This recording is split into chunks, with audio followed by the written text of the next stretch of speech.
Soy abogado, soy en este caso el fundador de Capellano Galde Abogado.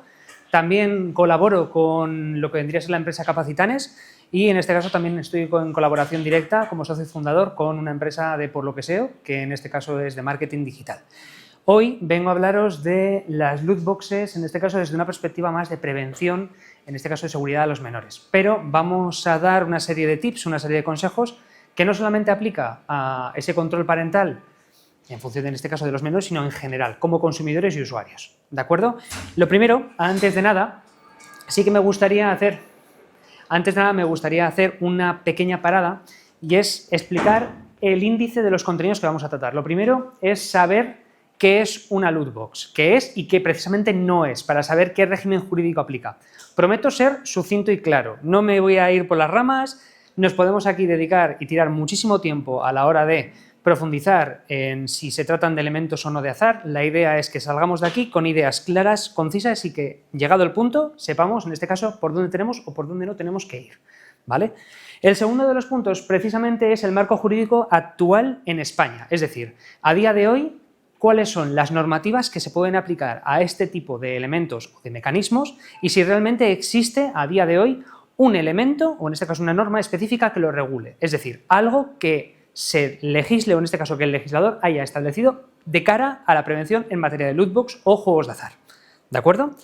El tercer punto, que es donde nos vamos a centrar en los casos polémicos actuales, vamos a pararnos apenas unos minutos destacando un par de casos muy conocidos, que ya veréis que seguramente os suenan, y luego vamos a meternos ya de cabeza en cuál es el marco de prevención, es decir, prevención, menores y contratación. Son tres elementos que, aunque parezcan que no van realmente de la mano, son tres elementos que en este caso confluyen, tienen elementos tangentes y que tienen que en este caso analizarse de forma conjunta, no se puede analizar de forma separada. Finalmente vamos a dar una serie de conclusiones y vamos a dar unos tips legales para que en cualquier caso, si nos vemos afectados por algún tipo de situación vinculada con contratación de elementos como en este caso los loot box, microtransacciones o compras de algún elemento consumible, en este caso videojuegos, qué alternativas tenemos y por dónde tenemos que discurrir. Por tanto, vamos a hablar en este caso de qué son las loot box. No existe una definición legal como tal. Nosotros, cuando trabajamos con textos legales, tenemos que saber qué es cada cosa. Y para ello, cada ley, cada norma, nos proporciona una serie de definiciones. Es decir, lo que el concepto cosa puede ser en el día a día, no es lo mismo en el ámbito jurídico. Por tanto, el hecho de que no haya una definición de loot box o caja botín a día de hoy dentro del marco legal, ya nos pone un poco en una situación de arenas movedizas, porque no sabemos sobre qué andar, no tenemos unas bases. Pero aquí os presento una definición que puede llegar a encajar. Y es que las loot box no son sino mecanismos que están incorporados dentro de un software, que en este caso es un videojuego, que se centran sobre todo en la adquisición, bien por medio de dinero real, bien por medio de dinero o moneda virtual, puede ser, por ejemplo, en el caso de Fortnite 2 pavos, en el caso del Rainbow Six, por ejemplo, las monedas propias de Ubisoft. Es decir, cada entorno o cada plataforma suele tener una moneda virtual con la cual se puede adquirir ese bien, ese consumible. Pero el elemento que destaca sobre todo en las loot box es principalmente el elemento de aleatoriedad que implica. Es decir, nosotros cuando vamos a consumir o cuando vamos a comprar este tipo de cajas, este tipo de consumibles, no sabemos, no tenemos ninguna forma de conocer qué es lo que nos va a tocar. Por tanto, si son 4 las características principales de las loot box, tenemos que destacar la primera. No es transparente. Nosotros cuando accedemos, por ejemplo, a una tienda predeterminada de cualquier videojuego, en ninguna tienda te va a poner qué porcentaje tienes para poder adquirir una cierta recompensa. Nunca te va a decir, en esta caja tienes un porcentaje X de obtener una recompensa de cierto valor. Es decir, no hay forma de conocer qué hay dentro de esa caja. Como no hay transparencia, no hay ninguna garantía con respecto al posible beneficio que podemos llegar a tener. Por tanto, ya hay ahí una cierta opacidad para el consumidor. ¿Esto qué hace? Que nos constituyamos en lo que se conoce como consumidores ballena. Vamos a ir alimentando una y otra y otra y otra vez este mecanismo hasta que obtengamos una recompensa del valor que deseamos. ¿Por qué? Precisamente por esa falta de garantías y esa ausencia de transparencia. Luego, precisamente, mucha gente compara las lootbox con los típicos paquetes de cromos que teníamos cuando éramos pequeños, que teníamos los paquetes e íbamos al cole e intercambiábamos. Uno de los componentes de las lootbox precisamente es que no se puede intercambiar. A mí un elemento que me toca en una lootbox me lo quedo yo, pero no tengo la capacidad de ir a otro usuario y decirle te cambio tu elemento o una serie de elementos por otros elementos que yo tenga, con independencia del valor. Por tanto, ahí nos vemos también nuevamente limitados. Es uno de esos componentes que la gente cuando lo suele comprar, no, es que es como cuando te ibas a comprar cromos, sí, pero los cromos eran finitos, en una colección. Tú acababas la colección y ya está. Las lootbox normalmente parten, o en este caso se encuentran en juegos que se enfocan como servicio. El hecho de que vayan saliendo novedades implica que van saliendo nuevas lootbox, nuevas recompensas y siempre el consumidor va a ir detrás de ellas. Por tanto, si tenemos que quedarnos con una definición de lootbox, nos tenemos que quedar con que no son transparentes, no hay garantías del contenido que vamos a llegar a obtener, tampoco tenemos la posibilidad, en este caso, de intercambiarlas y luego, aparte, fomentan un entorno virtual que acaban desembocando en un formato pay to win, es decir, pagar para ganar. Y es un caso que además vamos a comentar después, que seguramente a muchos de los que estamos aquí nos va a sonar, que es el tema de Star Wars Battlefront, que nos tocó a muchos, que era un sistema que estaba enfocado precisamente en el pay to win, aunque lo vendían de otra forma. Por tanto, ¿dónde nos encontramos ahora mismo? En una incertidumbre. No sabemos qué normativa puede llegar a aplicar, no sabemos si existe un precedente, si tenemos en este caso que enfocarnos en alguna norma ya existente. Y este es un poco el encuadre en el que nos encontramos. El marco jurídico nacional parte de tres ramas. Primero, hemos hecho antes una pregunta. ¿Hay una ley que en este caso establezca un régimen jurídico aplicable a esta lootbox? No.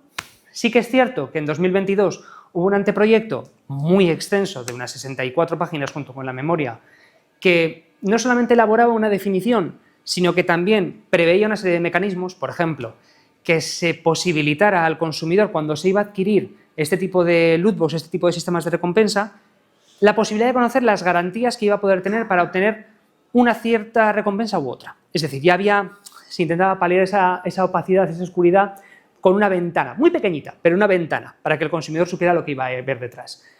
Otra de las medidas que se pretendía era implementar un sistema de control que bloqueara en un determinado momento que ese consumidor pudiera ir comprando a más. Es decir, bloquear esa posibilidad de convertirnos en un consumidor ballena. Un consumidor que en ese caso inflaba el mecanismo una y otra vez para obtener una cierta recompensa, sin garantías de que esta recompensa fuera a llegar. Por tanto, esa primera rama ya se nos queda coja. ¿Por qué? Porque en 2024 el propio ministerio que inauguró ese borrador dijo que ponía en peligro la economía del sector y que no nos convenía. Como no nos convenía, y en este caso iba el sector a ponerle un poco patas arriba, pues se decidió tirar ese anteproyecto y dejarnos un poco huérfanos de normativa específica. ¿Esto significa que no hay ninguna iniciativa legislativa vigente o actual que prevea alguna opción? Sí y no. Se prevé que para 2025 haya ciertas leyes orgánicas que en este caso den una mayor protección a los menores en el entorno digital. Y una de las acepciones que se pretende incorporar es precisamente una salvaguarda por esa vía. Es decir, se nos va una pata de la mesa, pero no nos terminamos de quedar del todo cojos. Hay algo que va a prosperar. Y luego nos encontramos con lo que ya teníamos, que es el marco del derecho del consumidor y el Código Civil.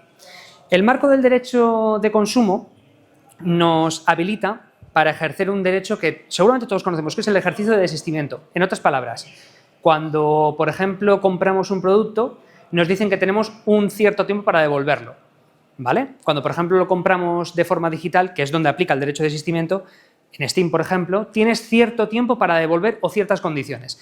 Eso es el derecho de desistimiento. Nosotros, como consumidores, no tenemos por qué justificar el por qué queremos devolver ese producto. Bueno, pues esa vía es una vía que está abierta frente al tema de las lootbox, pero, como vemos, tenemos dos ramas. Por un lado, el sentido que nos da lo que vendría a ser el Real Decreto de Ley General para la Defensa de los Consumidores, que es el derecho de desistimiento como tal, y luego están las políticas de cada empresa. ¿Por qué? Porque si bien es cierto que ese derecho lo tenemos siempre, en derecho hay un sistema de reglas, es decir, no pueden operar todas las leyes en la misma línea, sino hay algunas leyes que tienen mayor peso que otras, ¿vale? Cuando hay una política específica, tiene que respetar siempre el marco, ¿vale? Es como dentro de un mismo encuadre tenemos esto que no se puede sobrepasar y dentro es donde juegan las empresas. Por tanto, como mínimo vamos a tener 14 días para, en este caso, ejercer el derecho de desistimiento. Pero cada política incorpora algún requisito adicional. Por ejemplo, que no se haya consumido. Cuando compramos, por ejemplo, una loot box, siempre se nos suele dar la posibilidad de ¿quieres abrirla ahora? Si no la hemos abierto, cabe la posibilidad de instar el derecho de desistimiento, ¿vale? Pero normalmente lo que tendemos es, por el elemento de sorpresa, por ese refuerzo positivo de quiero ver qué es lo que me ha tocado, aceptamos, abrimos y ya está. Y ahí estamos condicionados. Por tanto, yo como consejo inicial, cuando se dan este tipo de circunstancias, cuando ya somos más adultos y conocemos de esto, yo lo que recomiendo es pausar, no caer en esa trampa del consumo abusivo de este tipo de microtransacciones y decir, vale, ¿realmente la necesito? Esto como carácter previo, ¿realmente necesito esta loot box? Y si ya la hemos adquirido, vamos a dejarla ahí, porque técnicamente ahí sí que cabría el ejercicio del derecho de desistimiento, ¿de acuerdo? Y luego finalmente tenemos el Código Civil. El Código Civil es como cuando hablamos del latín y del castellano, que es la lengua mater, pues de aquí sale todo lo demás, ¿vale? ¿A qué me refiero con esto? Nosotros cuando compramos, esto es un contrato de compra-venta, aunque normalmente cuando vamos a comprar el pan no decimos voy a formalizar o voy a realizar un negocio jurídico que es un contrato de compra-venta, sino voy a comprar el pan y ya está. Eso es un contrato, es una compra-venta. Vamos a obtener un bien a pago por una contraprestación económica. Pues en este caso es lo mismo. Lo que pasa es que cuando hablamos de menores de edad, que es un poco el enfoque que le quería dar en este punto, es distinto. Los menores de edad tienen la capacidad de, en este caso, consentir aminorada, ¿vale? Reducida. Hay excepciones a la norma, pero lo normal es que los contratos que formalice un menor no sean válidos, es decir, sean anulables, que no nulos. Pero ahí no vamos a entrar, porque eso nos costó 3 años en la carrera explicarlo y aquí no me va a dar tiempo. Por tanto, partimos de esa base. Es un contrato que es anulable. Teniendo esta circunstancia encima de la mesa, vamos a comentar un poco los casos más polémicos que conocemos. Y es, a día de hoy, quizá el FIFA Ultimate Team, que sigue en funcionamiento, sí que es cierto que cambió un poco la dinámica desde los primeros intentos e incorporaciones de este sistema, pero los puntos principales de este sistema de lootbox, aunque sean cromos, pero no dejan de ser una lootbox porque no sabemos qué nos va a tocar en cada uno de esos paquetes, es principalmente el sistema Pay to Win. ¿Por qué? Porque muchas veces lo que se intenta es incentivar el consumo excesivo y exacerbado de este tipo de mecanismos para obtener una recompensa.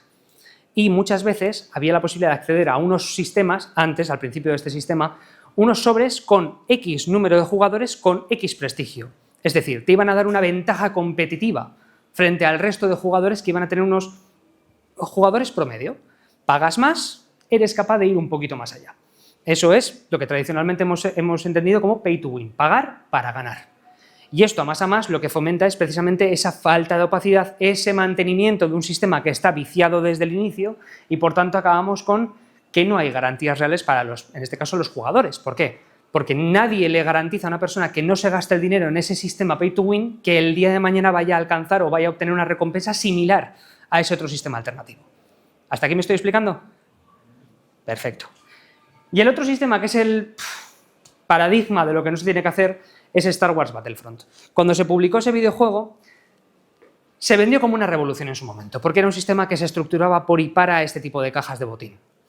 Se suponía que para desbloquear a los personajes principales había que tener un juego, una experiencia de al menos 40 horas de media. 40 horas en función del nivel promedio de cada jugador. ¿Cuál era la alternativa? Pagar.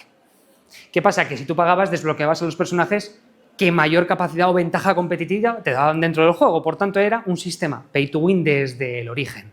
Ya nacía viciado este tipo de videojuegos. Por tanto, este es el mercado al cual el legislador quiere llegar a optar, quiere intentar reducirlo. ¿Por qué? Porque si eliminamos esa variante del pay to win, pero mantenemos la opacidad, la falta de transparencia y esa falta de garantías, es muy fácil acabar cayendo en el azar. No tiene nada, es que realmente se asemeja mucho a un juego de azar, donde no tenemos una garantía real de que vayamos a obtener una recompensa en ningún punto. Por tanto, ha habido países en la Unión Europea que realmente en ese punto se han llegado a plantear si realmente las loot box no son algo similar a la ruleta. No tenemos posibilidad de saber en qué número va a caer, ni tenemos garantías reales de que vayamos a ganar en algún punto. Aquí en España hay muchos partidarios que en este caso luchan precisamente porque se iguale las lootbox a los juegos de azar, pero por el momento no se ha hecho esa equiparación completa. Aunque, en mi opinión, tiene bastantes puntos tangentes con los juegos de azar que realmente hace pensar mucho si realmente este tipo de sistemas deberían de tener un acceso tan abierto. ¿De acuerdo? Eso en cuanto a los casos polémicos. ¿Cuáles son los puntos clave? Como volvíamos a repetir, la arbitrariedad y los elementos gráficos. Y aquí me quiero detener porque es un punto muy importante. Cuando hablo de elementos gráficos no hablo de que los componentes sean muy visuales, de que los personajes, o en este caso la estética del videojuego, sea muy visual.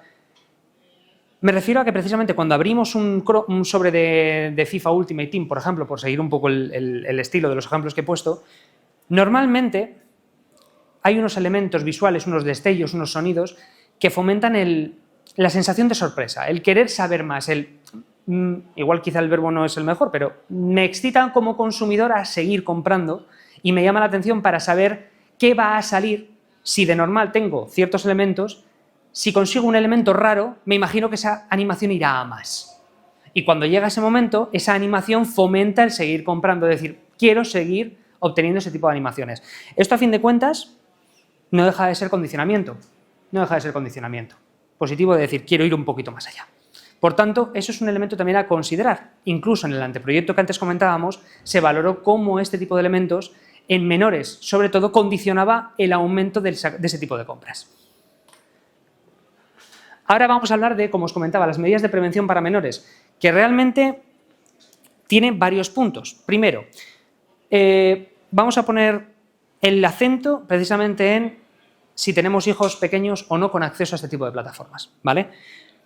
Seguramente cuando tenemos un ordenador, una consola, tenemos un videojuego instalado, seguramente cuando accedemos, el elemento de tienda o la tienda donde se encuentran este tipo de mecanismos no está bloqueada.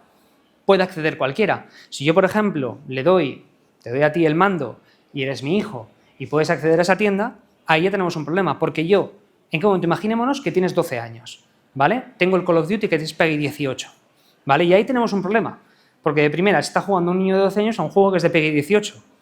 Aunque suele ser lo usual, no debería ser lo habitual, aunque nos choque.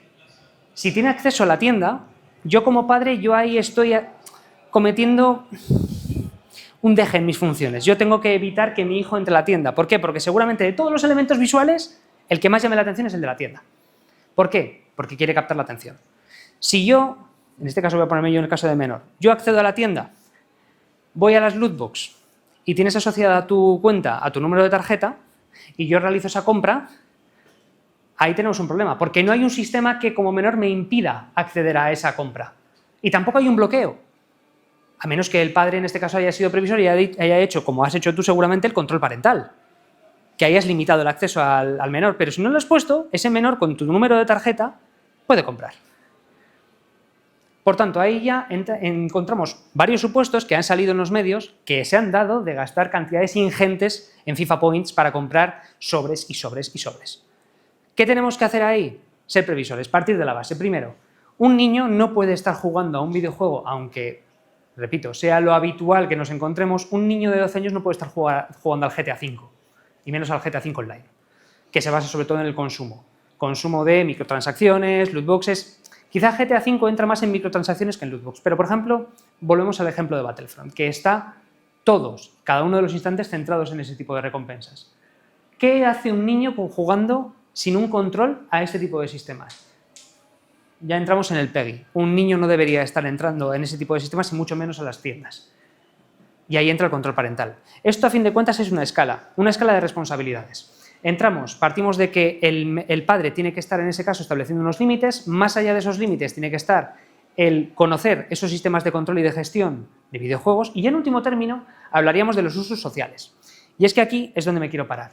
Hemos hablado antes de que el Código Civil establece 3 elementos necesarios para que exista un contrato, que es causa, objeto y consentimiento. Y hemos dicho que los menores tienen la capacidad de contratación reducida, aminorada. ¿Significa que no pueden contratar? No. Significa que para ciertos contratos necesitan, entre comillas, un consentimiento elevado, un consentimiento específico. Por ejemplo, aquí es donde entramos con los usos sociales. de normal, no nos es extraño que un niño de 12, 13, 14 años vaya a comprar el pan. Pero técnicamente un niño de 12, 13, 14 años es menor y por tanto no debería poder suscribir ciertos contratos. Ahí entramos dentro de los usos sociales. ¿Es lo habitual? Puede. ¿Por qué? Porque no es algo que resulte en un perjuicio para el menor. Pero por supuesto no dejamos que un niño de 12, 13, 14 años se vaya a meter a un bar y se tome una cerveza. Más allá de lo que vendría a ser la prohibición de tomar alcohol, también está prohibido en ese caso que ya, si tiene menos de 16 años, acceda al bar y que aparte pueda contratar. Estamos un poco en una escala de gradación de responsabilidades. Por tanto, a día de hoy, la pregunta que nos tenemos que hacer ¿es un uso social aceptado que un menor tenga un dispositivo móvil? Sí, porque normalmente a los 12 años es la edad media para tener un dispositivo móvil, un smartphone, con capacidad para descargar aplicaciones. Si ya tiene un smartphone y tiene la capacidad para descargar aplicaciones, la siguiente pregunta es, ¿tiene aplicaciones con este tipo de sistemas incorporados? Clash of Clans. No es algo raro encontrar a una persona con un juego que tenga la posibilidad de comprar, en este caso, lootbox para obtener recompensas. Clash of Clans, hablamos de Clash Royale, etc. Por tanto, como ya es lo usual, hablamos de un uso social fomentado. ¿Es realmente raro que nos encontremos a un menor que pueda llevar a cabo este tipo de transacciones? Ahí es donde entramos en la capacidad de consentir. ¿Existe un consentimiento viciado? ¿Es posible anular? Por eso, como padre, para tener ciertos elementos de los cuales nos podamos valer, tenemos que cumplir todo desde el principio. ¿Por qué? Porque en la práctica esto es mucho más difícil. Si, por ejemplo, queremos llegar a un punto en el que mi hijo, después de ya haber puesto todas las posibilidades encima de la mesa y haber cumplido todos los requisitos, ha llevado a cabo esto, pero yo ya he puesto el control parental. Ya he puesto el control parental. Ya he limitado el acceso a ciertos videojuegos, pero por X o por Y razón ha podido acceder. Si en el último término se ha llevado a cabo una contratación que, aunque esté dentro de un uso social, yo ya he puesto todas las barreras para ello, podemos entrar en lo que vendría a ser la prevención. Como decíamos, la prevención comienza en casa, pero también tenemos la vía extrajudicial. La vía extrajudicial implica el derecho de desistimiento, que es lo que comentábamos antes. La posibilidad de, en esos 14 días, si yo he puesto todos los medios a mi disposición de forma previa para evitar este tipo de situaciones, yo puedo ejercitar en todo momento el derecho de desistimiento, siempre y cuando esté dentro de ese plazo de 14 días y, en función de la plataforma en la que me encuentre, no se den esas circunstancias. Por ejemplo, Steam es un poquito más laxo. Aunque tengas un determinado tipo de juego, puedes desistir antes de que por ejemplo, creo que eran 2 horas de juego, pero esto va variando. En el caso de, por ejemplo, PlayStation, hablamos de también Xbox, la teoría general es los 14 días y aparte que no se haya accedido o que no se haya consumido ese bien. Si estamos en esas circunstancias, el derecho de desistimiento lo podemos hacer a través de los formularios que tienen las propias páginas en su página web. Es algo que es un trámite que se entiende que es habitual y por tanto lo podemos realizar, en este caso sin asesoramiento jurídico, sin en este caso que tenga que estar un letrado, un despacho detrás asesorándonos. Si se nos deniega, entonces ahí sí que hay que pelear la acción judicial. La acción judicial precisamente implica esa posibilidad de anular el contrato, ¿vale? El contrato es anulable, que no nulo. ¿Por qué? Porque precisamente nosotros hemos puesto ya todas las barreras. Lo que no podemos hacer es intentar llegar a esta vía judicial sin haber limitado anteriormente ese acceso. Si no hemos puesto todas las barreras a nuestra disposición, en todo momento se nos va a denegar esa posibilidad. Por tanto, llegamos a lo que vendría a ser las conclusiones. He dicho que iba a ser rápido. Las conclusiones son 4 principalmente. La primera de ellas, como os comentaba, configurar el sistema de control parental como clave preventiva. Hablamos en formato de prevención. Hablamos antes, ex ante de que se dé ese problema. Por tanto, si nosotros ya desde casa venimos trabajando esto con nuestros menores, vemos, en este caso, tenemos que conocer las plataformas. Como padres tenemos que conocer las plataformas con las que juegan nuestros hijos, donde desarrollan, en este caso, ciertas actividades. Es complicado, pero es un deber. O sea, en este caso, la patria potestad, cuanto más avance la tecnología, va a ser peor porque más va a tener que implicar. Eso como base. El segundo de esos puntos es precisamente saber qué derechos tenemos. Como os he comentado, la prevención, si se ha establecido de antes, no vamos a llegar al punto de tener que ejercitar ningún tipo de derecho, pero en caso de, tenemos el derecho de desistimiento, 14 días naturales desde, en este caso, la formalización del contrato, más los requisitos que establezcan cada una de las plataformas. A más, hablamos también de lo que vendría a ser la capacidad del menor, que sería ese punto adicional, es decir, ya hemos, en este caso, extralimitado la posibilidad de reclamación en vía extrajudicial y ahora nos tenemos que meter en vía judicial y ahí es donde vamos a tener que analizar la posibilidad de anular ese contrato. De forma muy resumida, como os comentaba, los contratos tienen tres elementos principales: causa, objeto y consentimiento. Desde 2015 se han venido implementando reformas para que los menores tengan un cierto margen de maniobra. Ese margen de maniobra lo que implican es aumentar la capacidad de realizar ciertos contratos. Y en esos ciertos contratos implican los usos sociales. Si normalizamos ciertas conductas como el comprar online, el tener tarjeta, mismamente vamos a poner un ejemplo, el BBV permite tener tarjeta desde los 12 años. Si yo ya tengo la posibilidad de tener tarjeta desde los 12 años, tenemos que empezar a ver si los usos sociales que estamos intentando normalizar son los correctos o no. Volvemos un poco a lo mismo de siempre, valorar la capacidad o el orbe de actuación que pueda llegar a tener un menor. Si entendemos que en este caso hemos previsto o hemos establecido todos los límites hasta el momento, ahí entramos en la esfera de la anulabilidad o nulidad parcial, que no es lo mismo. Cuando nace un contrato, por ejemplo, voy a utilizarte de ejemplo otra vez. Si yo para contratar contigo te obligo, te pongo una escopeta en la cabeza, estoy viciando tu consentimiento, ¿vale? Eso hace que un contrato sea nulo, no nace, no despliega efectos. Pero si tú eres menor de 16 años y contratas conmigo para comprar, yo qué sé, una Switch de segunda mano, ¿vale? Ahí vamos a tener más problemas. Porque tú ya tienes una cierta capacidad, ya tienes un cierto raciocinio. Y con 16 años la cosa empieza a cambiar, porque ya puedes incluso llegar a contratar si tienes, puedes ser trabajador por cuenta ajena si tus padres han dado permiso. Por tanto, si tú ya tienes esa capacidad de trabajo, que en derecho llamamos capacidad de industria, ¿vale? Ya ahí la cosa va a estar más peleada. Ahí no hablamos de que el contrato nace nulo y por tanto no hay contrato. Ahí hay contrato. El problema es que ahí vamos a hablar de anulabilidad, nulidad parcial. Y eso es lo que hablamos del consentimiento. Ahí es donde se va a pelear. Para instar esa acción tenemos 4 años desde lo que vendría a ser la formalización del contrato. Por tanto, ya veis que los plazos son alargados, salvo en el derecho de desistimiento, que es más constreñido y que después no podemos profundizar, pero hay ciertas circunstancias en las que ese plazo se amplía hasta un máximo de 1 año en caso de que la persona con la que hemos contratado no nos haya informado. Que os adelanto, grandes plataformas os han informado, lo que pasa es que no hemos leído nadie los términos y condiciones. Y el que me diga que sí me ha mentido, como un bellaco. Así que, partiendo de esa base, tenemos esos 3 puntos principales. Y en cuanto a la ausencia normativa específica, el problema que encontramos es precisamente ese, que como no hay una ley que defina lo que es una loot box, normalmente se confunden mucho loot box con microtransacciones. Las microtransacciones es compro algo directamente con dinero real. No hay un elemento de aleatoriedad, sé lo que estoy comprando. Yo cuando voy al League of Legends y compro una skin, eso es una microtransacción, no es una loot box. Para que podamos entender lo que es una loot box tiene que haber aleatoriedad, falta de transparencia y sobre todo falta de garantías. Yo no sé que me va a tocar una recompensa en concreto. Ahí hablamos de una loot box. ¿De acuerdo? Esto es lo que vendría a ser, grosso modo, la presentación de hoy. Ahora bien, se hable el pliego de ruegos, preguntas, reclamaciones, quejas. Yo he prometido que va a ser rápido. ¿Existe alguna normativa europea o se ha planeado algún tipo de normativa europea sobre el tema? Normativa como tal, ahora mismo me imagino que después de la última queja que ha habido por una asociación europea de consumidores, seguramente encima de la mesa de la comisión se plantee la posibilidad de establecer alguna directiva.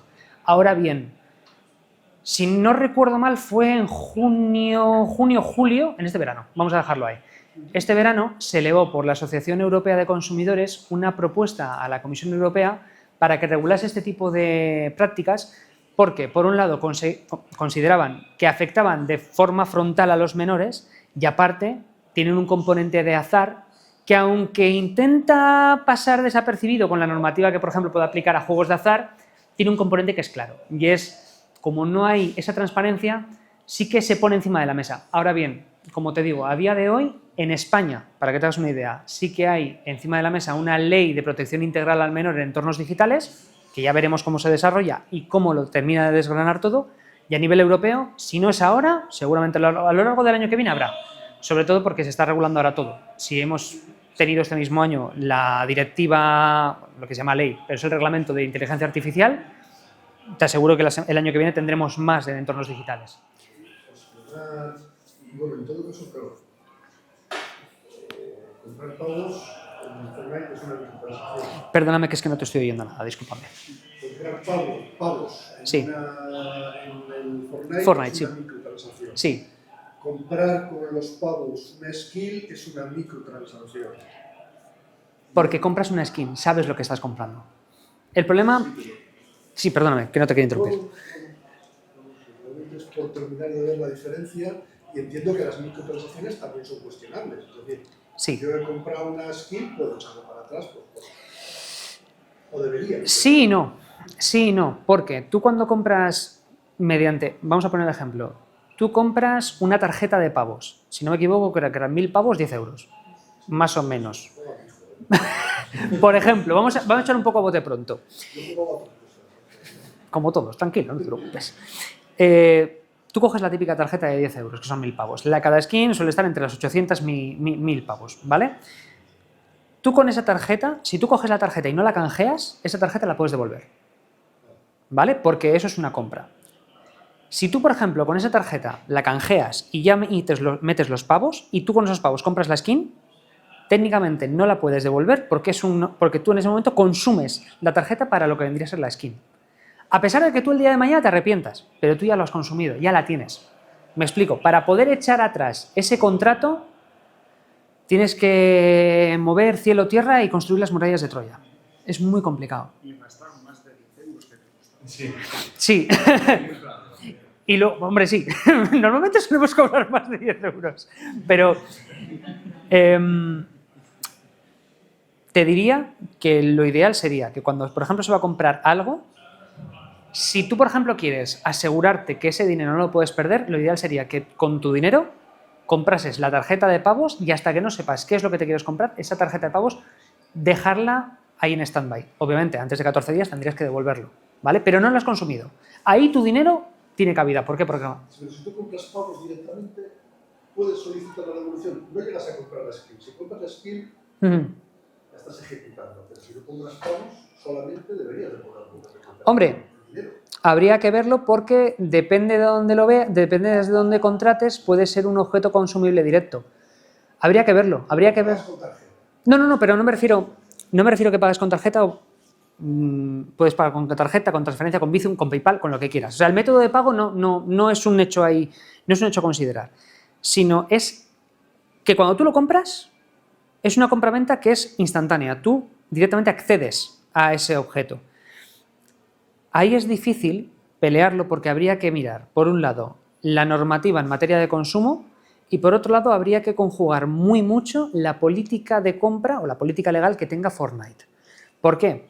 Porque es justamente lo que hemos comentado antes. El hecho de que no haya una definición implica también precisamente que al no haber definición también juegan con los términos. Es decir, ¿cuándo, por ejemplo, consumes directamente los pavos? ¿Es una transacción que ya directamente se perfecciona con esa compra? Hay que hilar muy fino. Por eso te digo que es que cada caso hay que mirarlo con detalle y aunque pueda parecer algo general, no es como, voy a poner un ejemplo que es salvando las distancias, gastos hipotecarios. ¿Vale? Los gastos hipotecarios, por ejemplo, que ahora están muy en boga, son cláusulas tipo que imponían los bancos y que en ese caso echas todas, porque siguen un patrón. Pero hay precisamente esa ambivalencia en algunos términos, hay que mirarla con mucho detalle. No sé si te he respondido o si no te he respondido. Otra pregunta. Dispara. A ver, ¿qué legislación se tiene que aplicar cuando accedes a un loot box? ¿Se aplica la legislación de donde está registrada la empresa o la del país del que hace la compra? La del país de la persona que realiza la compra, del consumidor. Pero ¿eso es lo que dicen las leyes españolas o es lo que dicen las leyes a nivel más internacional? Vale, aquí... Porque, claro, en donde esté la empresa, igual las leyes de allí dicen que hay que ir al juzgado de allá. Por ejemplo, hasta hace poco, si no me equivoco, PlayStation tenía, no me acuerdo si era PlayStation, alguna multinacional grande estaba en Irlanda. Meta creo que era, Meta, Facebook, alguna de estas. Tú en este caso, aunque contrates con PlayStation, que realmente no tiene la sede aquí en España, tú te riges por los términos que en este caso establece el marco normativo español vigente, que en este caso tú como consumidor tienes una doble protección. Vamos a hablar de corazas, ¿vale? Imaginemos una matriusca, ¿vale? tú eres el pequeño consumidor que está en el centro, ¿vale? Tú como consumidor te tienes que meter en la siguiente capa. La siguiente capa es, en este caso, el Código Civil, que es la más general, ¿vale? Y una vez ya te has regido por el Código Civil, que es lo general, tienes que meterlo dentro de otra segunda coraza, que en este caso es la específica, que es la ley, en este caso el texto refundido para la Ley General de Defensa de Consumidores y Usuarios. ¿Por qué?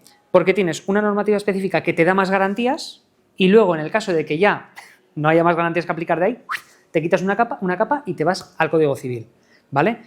Por tanto, tú cuando contratas con PlayStation, tú como consumidor, te riges por los normativas, por en este caso los privilegios, derechos y obligaciones que se encuentran en el territorio nacional. Ahora bien, ¿que exista normativa supranacional aplicable? Por supuesto. Por ejemplo, no tendría tampoco sentido si no, cuando nosotros en el juzgado, cuando vamos a, en este caso, a interponer demandas, tenemos la posibilidad de interponer demandas y apoyarnos en precedente legal de España y también en europeo. Vuelvo a retomar el tema de gastos hipotecarios. Las sentencias del Tribunal de Justicia de la Unión Europea vinculan a los tribunales españoles. Por tanto, sí que hay esa fase de derecho comparado, pero es muy difícil llegar a ese punto. O sea, tendría que ser un pleito muy amplio donde es que normalmente sería una acción colectiva de consumidores, es decir, que se agrupen varias asociaciones de consumidores para, en este caso, dar ese punto, ese escenario, vaya. Fácil. Sí, yo tendría que saber muchas de estas cosas para haberte puesto el control parental a ti cuando tú te tiras. Es lo que tiene traer a la madre a las charlas. Cuando yo era pequeño no había lootbox, ya lo siento. Todas las plataformas tienen la obligación de Sí. subir control parental. Sí. Todas las plataformas que por objeto, es decir, por razón de su objeto, tengan la posibilidad de que acceda un menor. Deberían de ser todas. Pero, a ver, por ejemplo, Nintendo sí que tiene un control parental mucho más detallado que PlayStation, que Xbox. Suele ser bastante más amplio. Además, el control parental de Nintendo, si no me equivoco, te permite tener un control muy amplio en muchas cosas, en el acceso al eShop, a todo. Pues es una... Entiendo que si es una plataforma de compra, Sí. no lo incluye, porque directamente un menor no debería poder... Pienso en Amazon, por ejemplo. Sí. Imagino que no tiene. Deberían tener. Es más, mira, al hilo de lo que me comentas, decirte que PC Componentes, en ningún caso en la política legal, establece un límite de contratación. O sea, permite la contratación a cualquier tipo de usuario sin necesidad de que te registres, por tanto, cualquier persona puede, en este caso, contratar. Como te digo, ahí entramos ya directamente en el tema de la anulabilidad o incluso el desistimiento. Al ser una contratación por Internet, el derecho de desistimiento aplica. Si tú, por ejemplo, tu hijo, imaginémonos, ya me has dicho que tienes un hijo, compra... No, pero... No, yo estoy pensando en otras cosas. Yo me ocupo de lo que me ocupo, entonces... me interesa, pero... Imaginemos que, por ejemplo... Pero hacer un gato con un PC componente está bien. Por eso mismo, o sea... Por eso mismo, o sea, realmente es un escenario que se puede llegar a dar. Ahí un menor puede contratar sin ningún problema. Y tienes por un lado el derecho de desistimiento para devolverlo en cualquier momento y te tienen que reembolsar el dinero, creo que si no me equivoco eran 10 días, aunque puede ser menos, es decir, todo lo que opere en tu beneficio, que sea te devuelvan el dinero en menos tiempo, siempre va a estar aplicable. Ya es como lo que se dice de minimis. Lo mínimo, es decir, en este caso lo máximo que pueden tardar son 10 días, todo lo que esté por debajo es en favor del consumidor, por tanto, se aplica, no puede ser más de 10 días, por ejemplo. ¿Vale? Son los límites, pero sí, eso es un punto importante. PC Componentes, por ejemplo, lo que miré hace un mes, cuando preparé todo, no tenía. Ahora bien, igual me callan la boca y lo tienen ya.